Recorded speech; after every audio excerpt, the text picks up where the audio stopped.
রমাদান মোবারক। প্রতিদিন একটি করে ভালো কাজ। আমাদের রমাদান ইন্সপিরেশনের আজকের পর্বে রয়েছে সঠিক সময়ে নামাজ আদায় করা।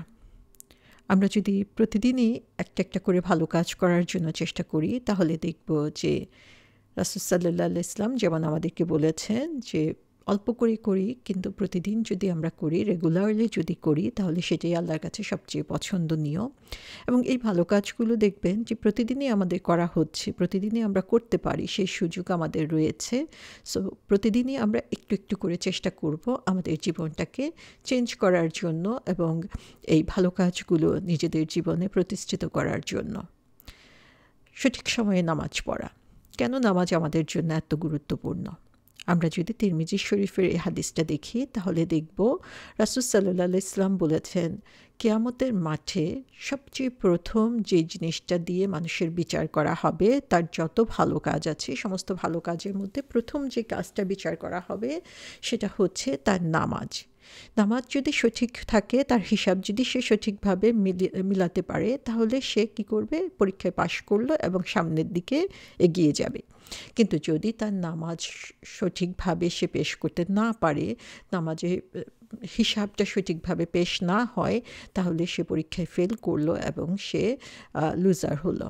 তো সুবহানাল্লাহ, আমরা দেখি যে প্রথম যে কাজটা সম্পর্কে জিজ্ঞাসা করা হবে সেটা নামাজ। সো এই নামাজের ব্যাপারে আমাদেরকে অত্যন্ত অত্যন্ত বেশি সতর্ক হতে হবে।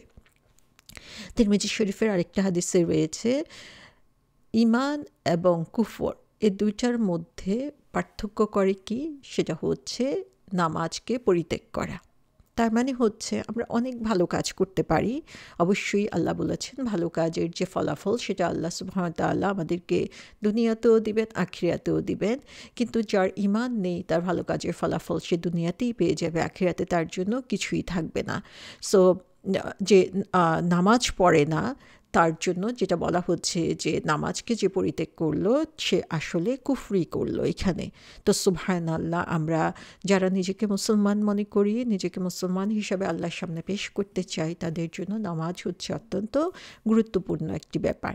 যেমন আরেকটা হাদিসে বলা হয়েছে, রাসূল সাল্লাল্লাহু আলাইহি ওয়াসাল্লামকে ইবনে মাসউদ রাদিয়াল্লাহু আনহু জিজ্ঞাসা করলেন, হে আল্লাহর রাসূল সাল্লাল্লাহু আলাইহি ওয়াসাল্লাম, আল্লাহর কাছে সবচেয়ে সম্মানিত কাজ কোনটি, সবচেয়ে গুরুত্বপূর্ণ কাজ কোনটি? তখন আল্লাহ সুবহানাহু ওয়া তাআলা আরও কিছু কাজের কথা পরবর্তীতে বলেছেন, কিন্তু প্রথমেই যেটা বলেছেন যে সঠিক সময়ে নামাজ আদায় করা। তাহলে এই কাজটাই আমরা যখন পাশ করে যাব, তখন অন্য ভালো কাজগুলো আমাদের কাউন্টেবল হবে। বুখারী শরীফের হাদিসে রয়েছে, আয়েশা রাদিয়াল্লাহু আনহাকে জিজ্ঞাসা করা হয়েছিল, রাসূল সাল্লাল্লাহু আলাইহি ওয়াসাল্লাম ঘরের অভ্যন্তরে কী কী কাজ করতেন? তখন তিনি জবাব দিলেন যে তিনি সংসারের অন্য সদস্যদের সাথে নিজেকে বিজি রাখতেন, তার মানে ফ্যামিলি মেম্বারদের সাথে একটা সময় কাটাতেন এবং তাদেরকে হেল্প করতেন, ঘরের কাজে তিনি সহযোগিতা করতেন যখন তিনি ঘরে থাকতেন, এবং যখন নামাজের টাইম হতো তখন তিনি উঠে যেতেন নামাজ পড়ার জন্য। অর্থাৎ নামাজের টাইমটাকে তিনি অবশ্যই ফ্যামিলি টাইম দিতেন, অন্য অন্য গুরুত্বপূর্ণ কাজও করতেন তিনি, কিন্তু যখনই নামাজের টাইম হতো তখন আর কোনো কথা নেই। আমাদের মাঝে একটা অভ্যাস দেখা যায় যে আমরা নামাজকে ডিলে করি, দেরি করতে করতে করতে করতে একদম শেষ মুহূর্তে যেয়ে নামাজটা পড়ি। মনে হচ্ছে আচ্ছা রান্না করছি, রান্নাটা শেষ করছি, অথবা পড়ছি, পড়াটা শেষ করি, কাজ করছি, কাজটা শেষ করি, তারপরে হচ্ছে নামাজ পড়ব। কিন্তু আসলে আমাদের যেটা করা উচিত সেটা হচ্ছে, কাজকে বলবো তুমি দেরি করো, কিন্তু নামাজকে আমি সঠিক সময়ে পড়ে নেব। যেটা আমরা রাসূল সাল্লাল্লাহু আলাইহি ওয়াসাল্লামের জীবনে দেখছি, যে কাজই তিনি করতে থাকুন না কেন, নামাজের সময় হয়েছে তিনি সব কিছু থেকে হাত গুটিয়ে দিয়ে তিনি নামাজে চলে যেতেন। তো নামাজকে আমাদের সবচেয়ে বেশি প্রায়োরিটি দিতে হবে, এবং যখনই নামাজের সময় হচ্ছে তখনই আমাদের নামাজ পড়ার ব্যাপারে সর্বদা চেষ্টা করতে হবে। আরেকটা হাদিসে রয়েছে যে হচ্ছে সঠিক সময়ে বা নামাজের যথাযথ সময়ে যে সবসময় নামাজ পড়তে থাকবে, সেটা তার জন্য একটা আলো হয়ে যাবে, সেটা তার জন্য প্রমাণ হিসাবে দাঁড়াবে, এবং ডে অফ জাজমেন্টে, কিয়ামতের দিন, সেটা তার জন্য পুরস্কারের কারণ হবে। তো সুবহানাল্লাহ, আমরা দেখি যে সঠিক সময়ে নামাজ পড়াটা কত গুরুত্বপূর্ণ। না হলে কি বলা হয়েছে, যারা হচ্ছে এরকম সঠিক সময়ে নামাজ পড়বে না, তারা হচ্ছে সঙ্গী হবে কার? ফেরাউন, কারুন, হামান, ওবাই বিন খালফ। সো আমরা জানি এরা কত নিকৃষ্ট লোক ছিল, আল্লাহর কত অপছন্দনীয় লোক ছিল। নামাজ সঠিক সময়ে না পড়ার জন্য তাদেরকে তাদের কাতারে নিয়ে যাওয়া হবে। আল্লাহ আমাদের সবাইকে মাফ করুন।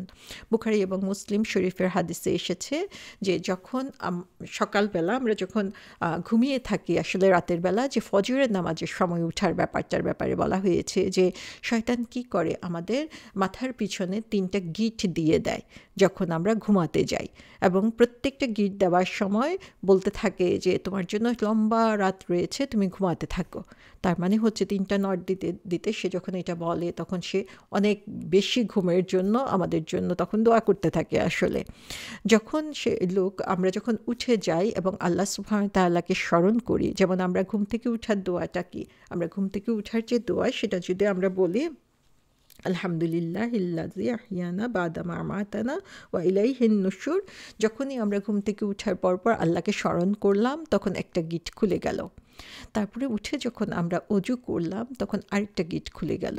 তারপরে যখন আমরা নামাজ পড়তে থাকি তখন থার্ড যে গিটটা সেটাও খুলে গেল, এবং তখন যে দিনটা আমরা শুরু করব সেই দিনটা হচ্ছে এনার্জেটিক, অনেক পুরো দিনেই আমরা অনেক বেশি বরকত পাবো এবং আমরা ভালো মুডে থাকবো। আসলে আমরা যদি সকালবেলা আর্লি উঠি, সঠিক সময়ে আমরা নামাজটা পড়ে ফেলি, তাহলে দেখবো আমরা সারা দিনে অনেক বারাকা পাচ্ছি এবং সাথে সাথে আমাদের মুড ভালো থাকবে, মন মেজাজ ভালো থাকবে এবং ভালো কাজ করার প্রতি আমরা আগ্রহ পাবো। আদারওয়াইজ কী হবে, আমাদের মুড খারাপ হবে, আমরা অলসতায় ভুগবো এবং আমাদের সারা দিনটাই নষ্ট হয়ে যাবে।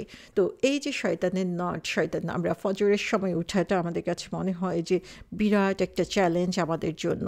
তো এই নটটা আসলে শয়তান দিয়ে রাখে এবং শয়তান ঘুম পাড়িয়ে রাখতে চায় আমাদেরকে, আমরা যেন এই নামাজের জন্য উঠতে না পারি।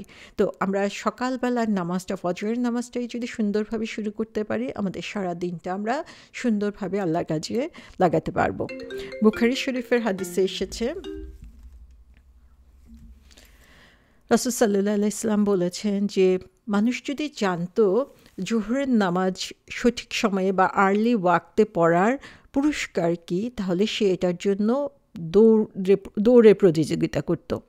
সে যদি জানতো এশা এবং ফজরের নামাজ জামাতে পড়ার গুরুত্ব কি, তাহলে তাকে যদি হামাগুড়ি দিয়েও মসজিদে যেতে হতো তাহলে সে তাই করত।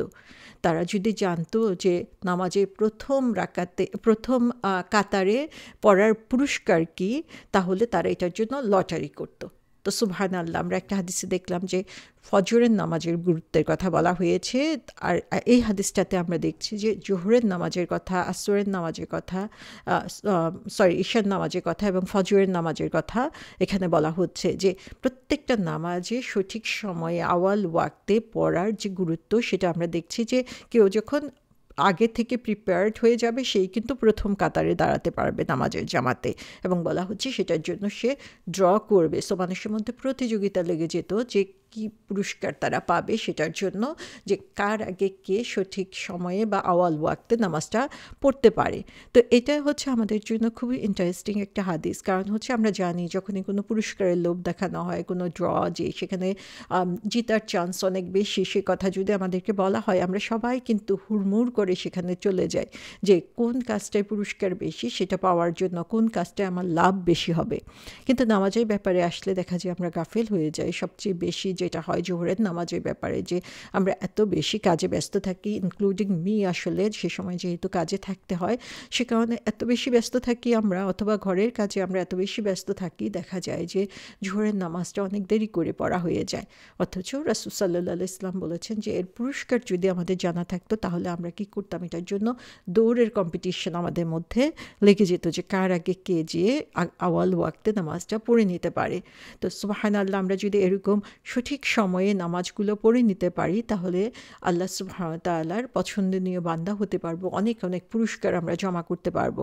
আবার আসরের নামাজের ব্যাপারে বলা হয়েছে একটা হাদিসে যে মুনাফিকের নামাজ কোনটা, মুনাফিকের নামাজ হচ্ছে যারা হচ্ছে আসরের নামাজটা দেরি করে পড়ে, তারা শেষ মুহূর্তে এমনভাবে পড়ে যেন হচ্ছে মোরগ ঠুকর মারলে যেরকম টুকটুক করে দুইটা রুকু সাজদা দিয়ে তারা উঠে যাচ্ছে, যে কোনো রকমের নামাজটা তারা শেষ করে। তার মানে হচ্ছে দেরিতে নামাজ পড়াটা একটা মুনাফিকের লক্ষণের মতো বলা হয়েছে। আল্লাহ সুবহানাহু ওয়া তাআলা আমাদের সবাইকে মাফ করুন। হাসান আল বসরি রহমাতুল্লাহ আলাইহি খুব সুন্দর একটি কথা বলেছেন, যেখানে তিনি বলেছেন যে যখন নামাজ হচ্ছে তোমার সবচেয়ে কম আবেদনের বিষয়, যেটা তোমাকে সবচেয়ে কম কনসার্ন করে, যেটার গুরুত্ব তোমার কাছে সবচেয়ে কম হয় নামাজের ব্যাপারে, তখন তোমার কাছে সবচেয়ে গুরুত্বপূর্ণ কাজ কোনটা?